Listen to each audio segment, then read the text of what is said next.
Hello and welcome to Roadmap to Writing. I'm author Jennifer Jenkins. Today's episode is all about how to plot a novel.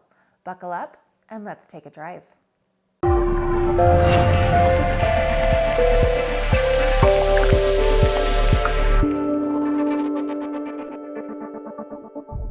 There are a lot of different plotting structures out in the world today.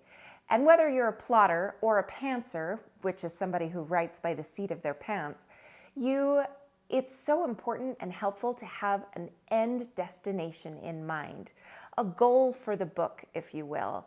And to get to that goal, I personally like to have 6 pit stops that I make sure I have plotted before I start writing my book. I'll explain them to you one by one, so let's get started. The first pit stop that I like to make sure I have plotted before I start writing is what I call the starting line. And in the starting line, we have to do 3 things primarily. The first is we have to establish genre. If there is going to be magic in this story, then we probably want to hint at it in this beginning, even if the magic doesn't come really into play until later on in the book. The reader wants to know if it's a love story, if this is going to be an action novel, if it's going to be a mystery or suspense novel. And we can foreshadow that without giving anything away in the very beginning of the story. The second part of the starting line is introducing our main characters. Typically, the first character that the reader will read about, or from whose perspective they will read, is the main character of the story, the main narrator. This isn't always the case, but it usually is a good idea to start with a person that they expect to be cheering for throughout the course of the novel. The third element of the starting line is hooking the reader. And this is humongous. With as short as today's average reader's attention span is, myself included, it's so important that you hook the reader quickly, and there's lots of different ways to hook a reader. Let's go into them one by one. The first way you can hook a reader is just with the first line. So often, writers underestimate the importance of that first line. One of my favorite first lines from any book is from Maggie Stiefvater's Raven Boys, where Blue Sergeant is narrating and I'm going to slaughter it, but basically says that for as long as I could remember, I was told that I would kill my true love. Boom, we have plot, we have conflict, we have curiosity, and a little bit about her character as well. Her background. Do you notice all of the questions that first line generates? Questions are fantastic. We want our readers to be curious. We don't want them to be confused, but we do want them to be curious, and that's just a great way to do it. The second type of hook is actually a characterization hook. If we present a character that seems rather stereotypical and we find a way to break that stereotype, that's a great way to hook a reader using characterization. Another way to hook a reader is by throwing them right into a conflict. By giving the character a problem immediately that is interesting, that incites curiosity, and gets that ball and momentum rolling in the plot. Another type of hook in a story can be setting and world building. I think that the book Cinder with Marissa Myers is a great example of this. We have what feels like a normal kind of market that our character is working this booth, and it feels very traditional fantasy. But very quickly we realize that this is not a traditional fantasy story. The story of Cinder is actually involves a lot of technology and sci-fi elements that you don't typically see in a fantasy type novel. The last way that I think that you can hook a reader in this starting line phase of the story is with the narrative voice. Is the narrator interesting? The way they see the world, is it unique and exciting?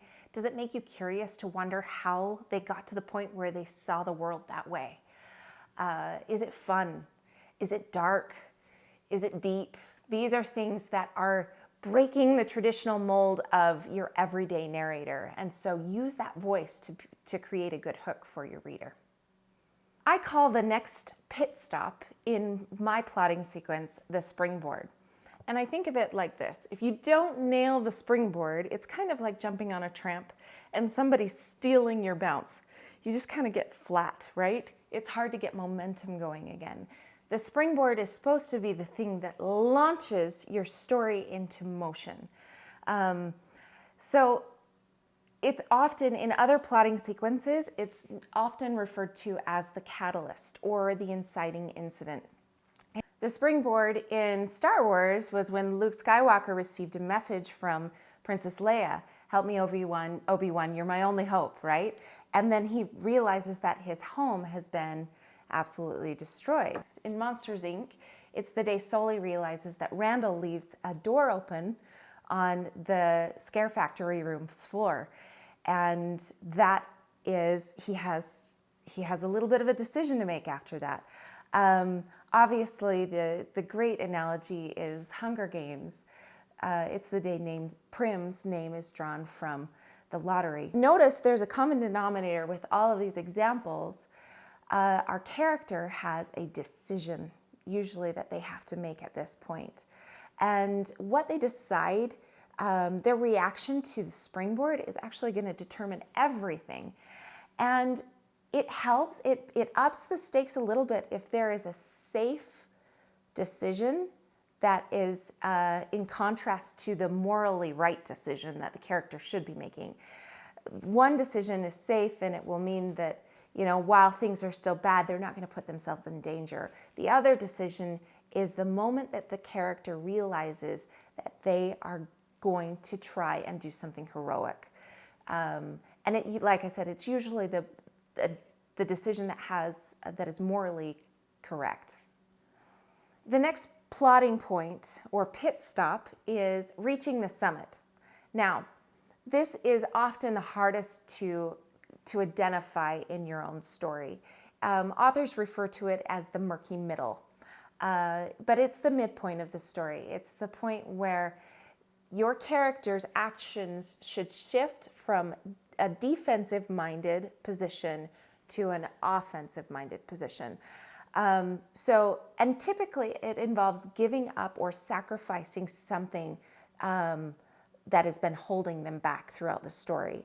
And it's usually like a belief, but not always. It can be something tangible, physical. But there is a shift in their thought process, their opinion, the way that they've been attacking this conflict in the story. They're going to get more aggressive. And it's the result of one event. We refer to this event as either a false victory or a false defeat. An example of a false victory is Cinderella. Cinderella, she has a horrible, evil stepmother. She is totally persecuted in her house. She can't go to the ball. She really wants to. That's the springboard, by the way, the invitation. And the midpoint of the story is her dancing with the prince at the ball. It feels like a victory because she got what she wanted. So that's a victorious moment. Now it ends, she has to leave at midnight, and so she runs off, but she at least had that victory. But you'll notice that the way she responds to her stepsisters and the conflict that she left behind before that midpoint is a little different. She's changed. She is less willing to put up with all of the persecution that she receives at her house. The biggest thing that you want to make sure that you realize is that from the point, once you get to the midpoint, the pacing of the story needs to go much faster from that point on. It's accelerating. So imagine yourself, riding a bike and you're going up this hill and it's hard, it's slow, but once you hit that summit and you've reached that summit, you're going to start going downhill, and that's much faster, and everything is going to speed up. So typically the reader will gobble up those pages a lot faster too, because there should be a progression and an acceleration of tension in the story. The next pit stop in plotting is the head-on collision. For any victory to feel sweet and validating, it has to come by extremely difficult means. So the head-on collision is the moment when the protagonist is found lacking. They've given their best efforts and they're just not good enough. This is the moment when it's a really good thing the author and the reader aren't in the same room, because the author's life would be in danger because the reader is so frustrated. The character is brought low. And we know how to do this because we know what the character wants more than anything else in the world. And we're going to find the most cruel, horrible way to destroy their dreams. That's basically it. That is the head-on collision. It is the moment that Blake Snyder in his book, Save the Cat, which I love, calls the dark night of the soul. It's the moment when all is lost. The next pit stop in your plotting should be the victory. So we finished the head-on collision with kind of an all is lost moment. And from that point on, the character needs to dig deeper than they ever have before. And the victory comes pretty soon after that all is lost moment, typically. They find something else out. There's new information, some new way to win the day. They regroup and they dig deeper than they ever have before. The best victory moments usually come by some measure of sacrifice, or a change of heart in the character, but definitely growth happens in the character. There is something, they have to earn their title of hero or heroine, and this is when they do it. It does feel cheap if that victory comes too easily. So if the princess suddenly knows how to throw knives and saves herself, and you haven't established the fact that she has ever thrown a knife in her whole life, then that's not going to feel like a satisfying victory. Like I said, you need to foreshadow this moment, and really it should involve some measure of sacrifice. But the best victory comes when the main character overcomes an external conflict by overcoming an internal conflict. Meaning something that a belief or a personality flaw that they've had, they overcome that moment, and it gives them the power, if you will, to overcome their external conflict. Good luck with that. Victory is so important. It's the thing that makes your reader go, this was a fantastic book. The last pit stop in your plotting sequence is the final destination. And in this pit stop, it really is kind of the opposite of the starting line. I love endings. I feel like they are a payoff moment for both me, the writer, as I write them, but also the reader, for joining me on this journey and getting to this point. I love happy endings, but just endings in general that are powerful and poignant. So the final destination pit stop should accomplish 3 different things. The first is it needs to resolve the main conflict of the story. Now, this isn't to say that you can't have cliffhangers or other plot threads that are not resolved, but the main conflict of the story must be resolved for the reader to feel satisfaction and purpose in the story. The second part is that you need to show the new normal for this world. So we have this opening image of your world before, the problems that existed in this person's life or in their society. And in the final destination, that last pit stop, you want to make sure that we see the world as it is after. How has it changed? There should be obvious change in either the character's way of thinking or, depending on the genre of the story, the world itself. I like the example of Newsies. The story begins with these boys that are being kind of gouged by the big newspaper moguls.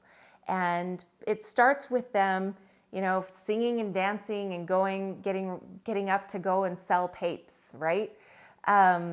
the story ends a lot the same way it began, with the boys getting up and singing and dancing to go and sell papers. But it's different because there's victory attached to it. The world has changed. They have developed a union, and they are making more money per paper sold, things like that. So even though there is a beautiful cyclical nature to the story, we've come full circle. The world is different and changed, and we're showing that in the final destination. The last thing is you just want to make sure that you tie up all of those loose plot threads. And these aren't main conflict threads. I'm talking about the little things, like whatever happened to Aunt Sally's bakery. We want to make sure that the reader knows you didn't forget about it. So if it's something that you want to address in a later novel, that's okay. But make sure you hint at the fact that you will be addressing it so that the reader doesn't think the author just forgot. Thank you for joining me on this episode of Roadmap to Writing. I'm author Jennifer Jenkins. If you enjoyed this episode, please like it. Also, subscribe to my channel so you don't miss future episodes on how to write a novel.